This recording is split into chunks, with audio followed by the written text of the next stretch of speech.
Good afternoon, everyone. I'm Corine Wegener. I'm the Cultural Heritage Preservation Officer in the Office of the Undersecretary for History, Art, and Culture here at the Smithsonian Institution.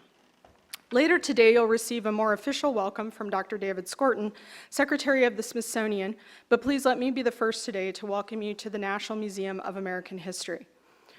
On behalf of my fellow principal investigators who are listed in your program, I'd like to welcome you to our three-day conference, Uniting to Save World Cultures, Investigating the Attributes of Successful Emergency Cultural Heritage Protection Interventions. It's a mouthful, isn't it? As many of you know, the Smithsonian became active in the preservation of cultural heritage in the face of disasters after the 2010 Haiti earthquake. Along with many other partners, you'll hear much more about that conference and the discussions, along with many other case studies from other organizations with whom we work to preserve heritage in the US and around the world. I have to say, the mix of people here today are like old home week for me, or a reunion, because so many of you in the audience who were handpicked for your backgrounds and your experience, or maybe the organizations you work with, but there are colleagues here today who have worked on the ground in Haiti and Egypt and Iraq and in Turkey, and for our cultural heritage in Syria, and even here in the US. So welcome to all of you here today.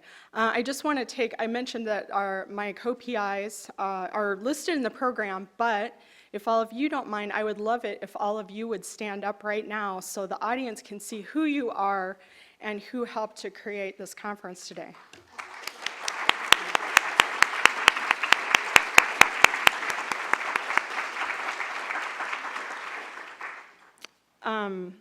I'd also we have a small army of interns here and also staff from working for my office over this past year to help prepare for this conference, including, and they might not even be in here because they're busy outside, but Teresa Sims and Stacy Bowe, and then any interns we have working with us today. Can you please stand up as well?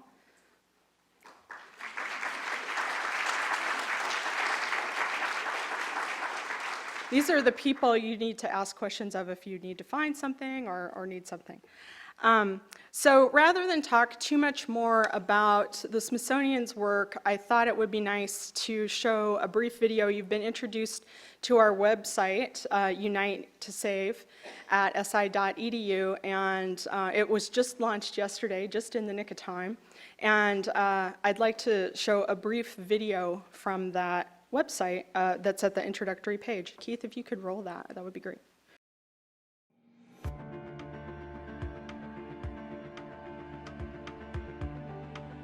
Cultural heritage is our historic legacy and really crucial, I think, to how we see ourselves as people.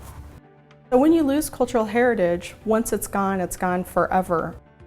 Cultural heritage is important for several reasons. It gives people an identity, a sense of a shared past. Sometimes it's in a belief or a ritual. Sometimes it's a kind of food. Sometimes it's an object that's incredibly valuable in a museum.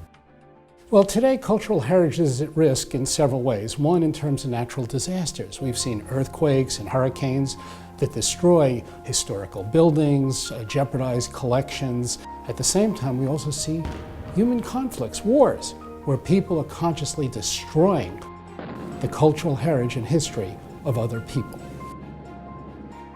Right now, we have local communities who are losing their cultural heritage. What we're really seeing is the deliberate targeting of a people, the deliberate effort to exterminate them, the deliberate effort to remove them from history. There was a void, nobody else was acting. The Smithsonian stepped up and said, hey, we got to do something. This is cultural heritage being destroyed in front of our eyes. Smithsonian started their work on cultural heritage disasters in Haiti after the 2010 earthquake. We had a large project on the ground there. Since then, we've become more involved in helping colleagues from conflict zones like Mali, Syria, and Iraq. In war-torn countries, heritage professionals, museum curators, archaeologists often place their lives at risk to protect cultural heritage. We owe it to them to assist in whatever way we can. In Nepal, we provided training and equipment for our colleagues. After a disaster, of course, the humanitarian response absolutely has to come first. It's number one, but people often make the mistake of assuming that there's nothing that can be done for cultural heritage in that environment during the humanitarian assistance phase. And that's just not true. You really can't separate the cultural heritage from the people. These are things that matter most. Cultural heritage often represents people's fundamental beliefs and values. And so at a time of disaster, when people are at their lowest and their greatest time of need, if the Smithsonian has the ability to help save those objects, it gives hope to people. And it lets them imagine that they're going to survive, they're going to persevere, and they're going to create great things in the future.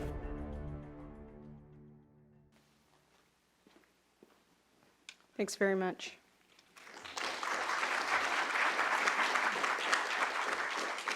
And again, I have to say thanks to the fabulous team who helped us put together the video and the website. And that leads me to a few housekeeping remarks. First of all, as usual, please don't bring any food into the Warner Brothers auditorium. And we also ask that you only bring water to drink into the auditorium. We're webcasting this event on all 3 days, starting already. So if you have, if you're in the witness protection program or something like that, you might want to just keep off to the side. This will be edited and archived and available in perpetuity, we hope, as long as digital media storage keeps up, on the Unite to Save website. We're also, for you tweeters out there, live tweeting this event. And we have a Twitter site, which is Smithsonian CHP for Cultural Heritage Preservation. And the Twitter hashtag is hashtag Unite to Save. And we'll be showing that on the screen, I think, from time to time on the breaks and things to help remind you. But if you forget, please ask one of the very nice interns and they'll help you. They're probably twittering while they're talking to you. So in the coming days, we'll hear from a group of speakers who've worked in a number of interventions for cultural heritage and crisis around the world. All have prepared draft papers, and these have been shared with you, the participants, the audience, via Dropbox. If you haven't had a chance to see that Dropbox or don't know what I'm talking about, again, talk to one of the staff and they'll give you some more information about that. After the conference, our introducers, authors, and discussants will go on to the editing process, ultimately creating a publication of the proceedings of the conference to share publicly. Meanwhile, we ask that you use these draft papers only as guidance for our discussions, and please don't share them or forward them on. They're considered unpublished research, and the authors want a chance to go back and work on these after they get a chance to talk to everybody and get their ideas here at the conference. So I'm really excited about the panels that we've put together. The whole principal investigatory team made the suggestions about how to structure this conference. It's for me, as an art museum person, a little bit unique format, but I think we'll gain a lot from it.